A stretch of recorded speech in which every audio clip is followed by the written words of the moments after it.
Hello साथीहरु, स्वागत छ मेरो च्यानलमा। र आज हामी गर्दैछौँ हायर अर्डर डेरिभेटिभ। हामी त्यही कन्टिन्युसन गर्दैछौँ। हामीले फर्स्ट हेर्यौँ, सेकेन्ड हेर्यौँ, थर्ड हेर्यौँ, अब फोर्थ नम्बरको हायर अर्डर डेरिभेटिभ हेर्दैछौँ। र यसमा पनि हामी y2 निकाल्ने क्रममा छौँ। हामीले अहिले yn कसरी निकाल्ने सिकिसकेका छैनौँ, प्रुफ कसरी गर्ने सिकिसकेका छैनौँ, सो कसरी गर्ने सिकिसकेका छैनौँ। हामी चाहिँ y2 निकाल्ने क्रममा छौँ। सो यो y2 निकाल्ने क्रममा हामी चाहिँ फोर्थ नम्बरको हिसाब आज गर्दैछौँ। र फोर्थ नम्बरको हिसाबमा के भन्छ भन्दाखेरि, फोर्थ नम्बरमा sin x plus cos y equal to 1, यसलाई हामीले डिफ्रेन्सिएट गर्नु छ। यहाँ राम्रोसँग निहालेर हेर्नु साथी, यहाँ sin x र cos y छ, यहाँ x छ, यहाँ y छ। दुईटैमा यदि x भएको भए चाहिँ कुनै ठुलो कुरो हुँदैन थियो, हामी सहजै गर्न सक्थ्यौँ।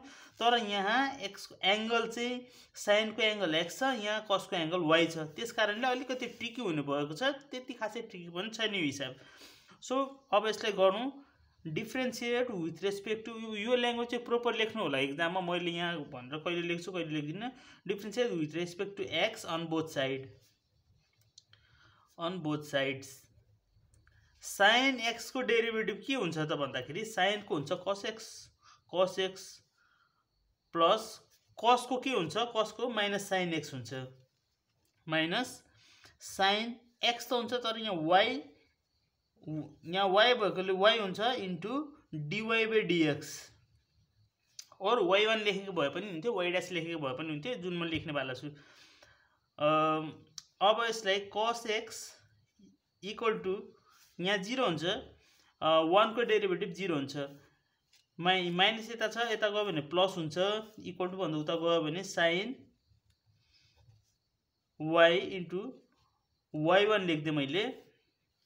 अब y1 भनेको चाहिँ कति हो भन्दाखेरि, y1 भनेको चाहिँ cos x by sin y हो। यति आएको छ y1।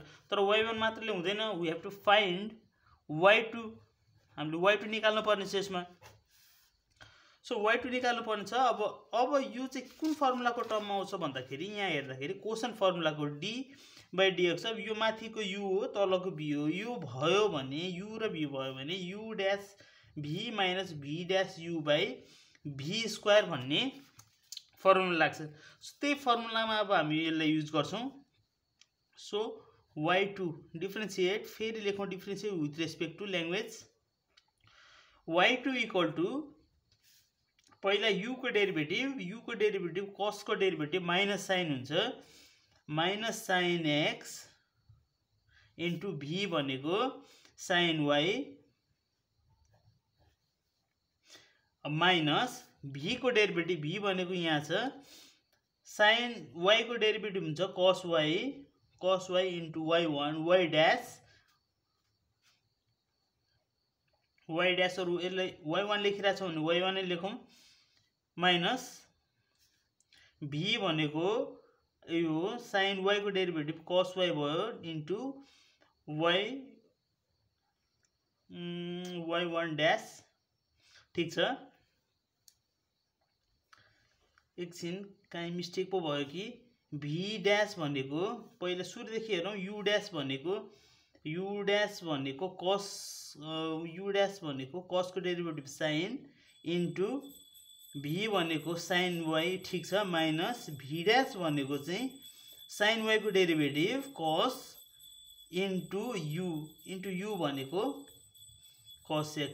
अहिले ठीक छ, गल्ती नहोस्, बरु एक दुई मिनट ढिले किन नहोस्, तर एकदम राम्रोसँग हेरेर इक्जाममा पनि लेख्नु होला। र साइन y को यसको के हुन्छ, v स्क्वायर हुन्छ, साइन y को होल स्क्वायर भन्ने साइन स्क्वायर हो। अब यति गरेर चाहिँ हाम्रो y2 निस्केको छैन। यहाँ हेर्ने हो भने y1 यहाँ छ। यस्तो धेरै केसहरूमा चाहिँ के हुन्छ भन्दाखेरि, y1 को भ्यालु चाहिँ हामीले हाल्न मिल्ने हुन्छ। यहाँ y1 को भ्यालु चाहिँ cos बाई साइन छ, यहाँ सब्स्टिट्युट गरेर भ्यालु निकाल्न सकिन्छ। त्यही भएर y1 को भ्यालु यो हिसाबमा हाल्दिउँ होला, sin x into sin y, minus common लिदियो सबैबाट, ल ठिकै छ, माइनस कमन लिदियो भने यो माइनस यता गयो भने sin x into sin y, minus minus plus cos y into y1 भनेको के छ भन्दाखेरि cos x by sin y into cos x by sin square y छ। अब यसलाई चाहिँ यहाँनेरि डिनोमिनेटरमा sin y छ, यसलाई र यसलाई हामीले सिम्प्लिफाई गर्छौं, माइनस को माइनसै रहन्छ। sin y यसको तल 1 छ, एलसीएम लियो भने sin y हुन्छ यहाँनेरि, यहाँ यसको र यसको तल sin y छ, यसको तल 1 छ, sin y यता जान्छ, sin x into sin square y plus cos y into cos square x, cos y into cos square x र तल होल गयो भने sin क्यूब y हुन्छ। यो पनि तले गयो भने चाहिँ sin क्यूब हुन्छ। यति चाहिँ यसको एब्सोल्युट सोलुसन आउँछ। यसलाई अझ तोडमोड गरेर अझै दुई तीन स्टेप बढाउन सकिन्थ्यो।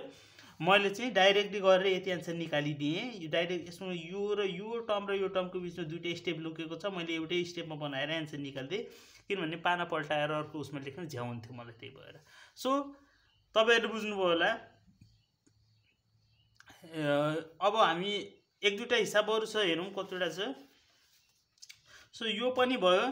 यो दुईटा हिसाबहरु हामी सकेपछि, यो दुईटा y2 निकाल्ने हिसाबहरु सकिसकेपछि चाहिँ हामी yn निकाल्ने हिसाबतिर लाग्छौं। yn कसरी निकाल्ने, कसरी yn को क्याल्कुलेसन गरिन्छ, कुन फर्मुला युज गर्ने, कतिखेर के गर्ने भन्ने कुराहरु हामी जानकारी लिन्छौं त्यतिखेर।